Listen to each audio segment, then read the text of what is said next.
ओम शांति। आपका प्रश्न है कि शिव बाबा को त्वमेव माता च पिता त्वमेव क्यों कहते हैं, जबकि उस परम पिता परमात्मा ने हम आत्माओं को पैदा नहीं किया और वो पिता भी वही है, माता भी वही है, बंधु भी वही है, सखा भी वही है, सर्व संबंधी वही है। ये कैसे हो सकता है?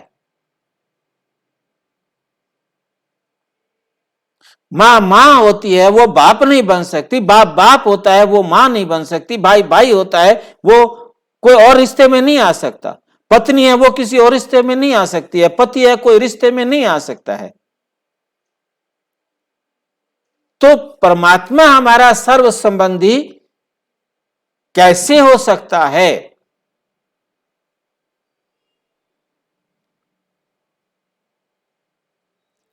ठीक बात।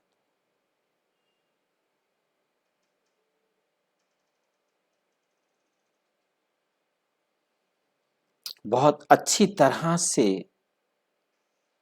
हमें सबसे पहले स्वयं को भी जानना होगा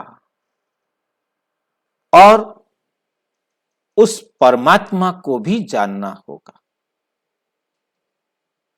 जब हम स्वयं को पहचान लें, परमात्मा को जान लें, फिर हम समझ सकते हैं कि वो हमारा माता पिता बंधु सखा सर्व संबंधी है तो कैसे है। इसके लिए हम सबसे पहले स्वयं को जानेंगे। आपको बहुत शॉर्ट में समझना है कि आप इस शरीर को चलाने वाली अजर अमर अविनाशी आत्मा है।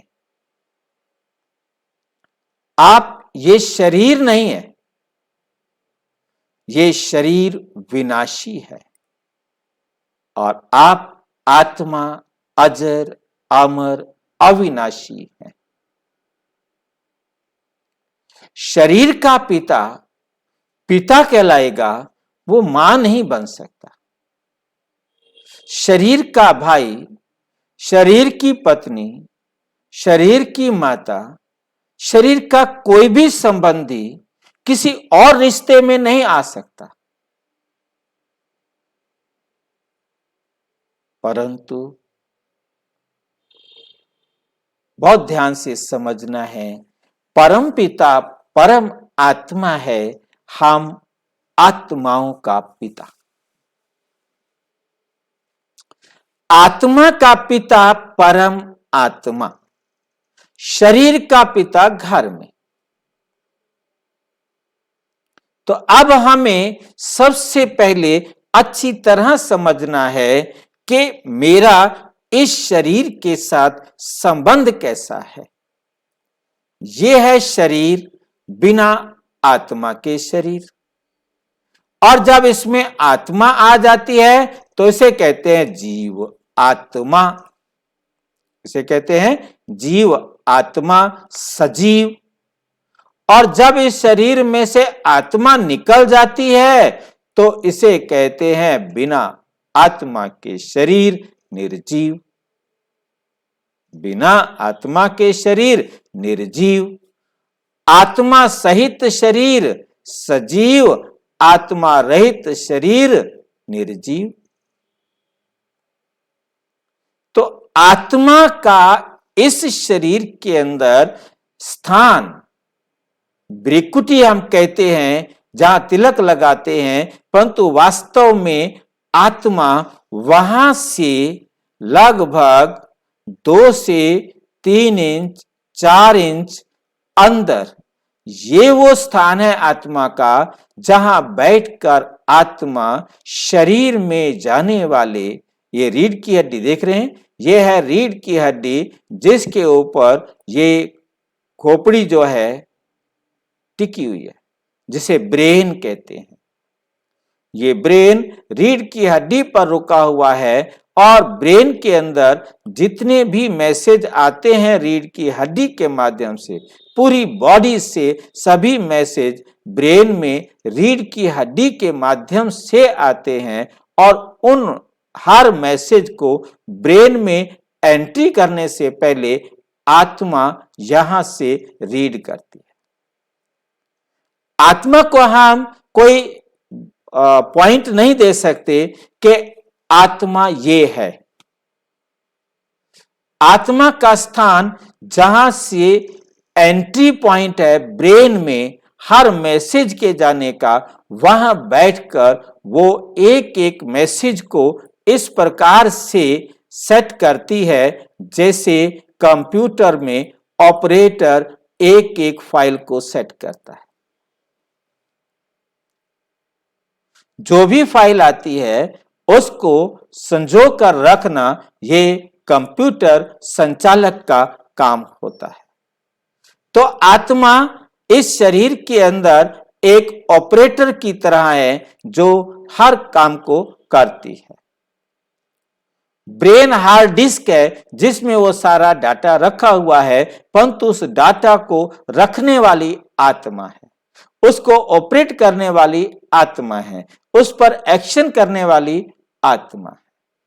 तो हमें समझ में आ रहा है आत्मा इस शरीर से अलग ऑपरेटर है। ये शरीर मात्र एक रोबोट है, शरीर मात्र एक रोबोट है और उसको चलाने वाला ऑपरेटर आत्मा है। अब आत्मा जब शरीर में प्रवेश करती है तो जन्म, आत्मा शरीर को छोड़ती है तो मृत्यु। किसका जन्म और किसकी मृत्यु? शरीर का जन्म और शरीर की मृत्यु। तो परमात्मा हम आत्माओं का पिता है। आत्मा और परमात्मा सबका साइज एक बराबर है। परमात्मा और आत्मा का साइज जो है बिल्कुल एकदम बराबर है। तो मैं आपको सीधा परम धाम का नक्शा दिखा रहा हूं कि हम आत्माएं परम धाम में डॉट फॉर्म में रहती हैं। ये केवल दिखाया जा रहा है, बाकी आत्मा और परमात्मा, सभी आत्माओं और परमात्मा भी एक आत्मा है का साइज एक डॉट है। सब ज्योति हैं, इसलिए हमने स्टार चमकता हुआ दिखाया है। तो ऊपर में हमने केवल समझाने के लिए ये बड़ा स्टार शिव बाबा दिखाया है, परंतु याद रखना है कि परमपिता परमात्मा कोई इतना बड़ा स्टार नहीं है, इतना बड़ा स्टार नहीं है। वो उसका साइज भी और हर आत्मा का साइज भी बराबर है। ये केवल समझाने के लिए उनको बड़ा दिखाया है। और हम आत्मा और परमात्मा का साइज इतना सूक्ष्म है, दुनिया के किसी भी सूक्ष्मदर्शी यंत्र से देखना चाहें तो हम देख नहीं सकते, परंतु समझ सकते हैं। जैसे कि इस शरीर में आत्मा है, बोल रहा है आत्मा है, देख रहा है आत्मा है, शरीर वर्किंग में है तो आत्मा है, शरीर वर्किंग में नहीं है तो आत्मा नहीं है। ठीक इसी प्रकार परमात्मा का अपना कोई शरीर नहीं है, तो परमात्मा पर काया प्रवेश करके स्पष्ट करते हैं कि मैं कैसे परम आत्मा हूं। तो परमात्मा आकर समझाते मेरा अपना देह नहीं है, मैं केवल आप दुनिया की सर्व आत्माओं को पतित से पावन बनाने के लिए इस पतित तन का आधार लेता हूं और उस पतित तन के द्वारा उसका भी और उसके साथ सारे यूनिवर्स की आत्माओं का उद्धार करने का रास्ता बताता हूं, ताकि वो पतित से पावन बन जाए, नरक से स्वर्ग के लायक बन जाए, तो ये कार्य आप परमपिता परमात्मा आकर करते, तो आकर समझाते, बच्चे मैंने तुम्हें पैदा नहीं किया, मैं तुम्हारा इसलिए पिता नहीं हूं, परंतु मैंने तुम्हारा कल्याण करने के लिए तुम्हें एडॉप्ट किया है,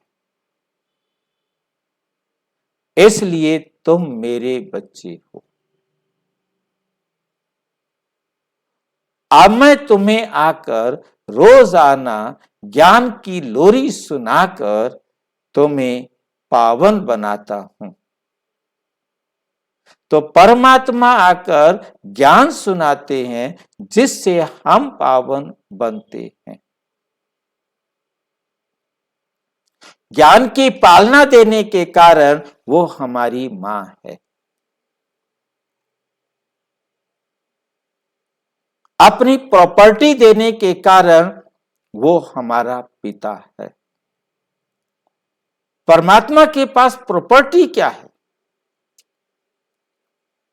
परमात्मा के पास प्रॉपर्टी है 7 गुण: ज्ञान, प्रेम, शांति, आनंद, पवित्रता, सुख और शक्ति।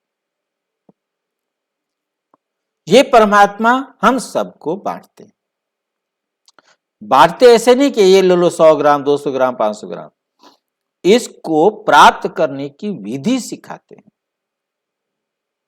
जिससे हम इनको अपने जीवन में धारण करते। तो परमात्मा कहते, बच्चे मुझे मेरे ही केवल कहने को मानो, मेरे से अच्छा तुम्हारा कोई कल्याणकारी नहीं हो सकता। तुम चाहे मुझे अपना पिता बना लो, चाहे तुम अपनी मां बना लो, कैसी भी तुम्हारे सामने समस्या आई है, कैसी भी तुम्हारे सामने परिस्थिति आई है, मुसीबत आई है, आप मेरे पास आओ। किसी भी रिश्ते से मेरे पास आओ, याद रखना आपने मेरा कहना मानना, मैंने आपका कहना नहीं मानना, आपने मेरा कहना मानना। मेरा कहना मानने में ही आपका कल्याण है। ये बात परमात्मा को सर्व संबंधी, परमात्मा कहते मुझे तुम नौकर बना लो, मुझे तुम सजनी बना लो, मुझे तुम दास बना लो, मेरे को तुम चाहे जो मर्जी बना लो, किसी भी रिश्ते से मैं तुम्हारा कल्याण ही करूंगा। मैं तुम्हें जो राय दूंगा उसमें तुम्हारा कल्याण है। चाहे सर्जन बनाओ, चाहे डॉक्टर बनाओ, चाहे वकील बनाओ, चाहे जज बनाओ, जो मर्जी बनाओ, मेरी डायरेक्शन पर चलने से ही तुम्हारा कल्याण है। और अच्छी तरह से समझना हो तो अपने समीप के किसी भी प्रजापिता ब्रह्मा कुमारी ईश्वरीय विश्वविद्यालय के किसी भी सेवा केंद्र पर संपर्क करेंगे। और यदि कोई प्रश्न हो तो 9213106986 पर केवल टेलीग्राम करें, 9650692270 पर केवल व्हाट्सएप करें, फोन नहीं। ओम शांति।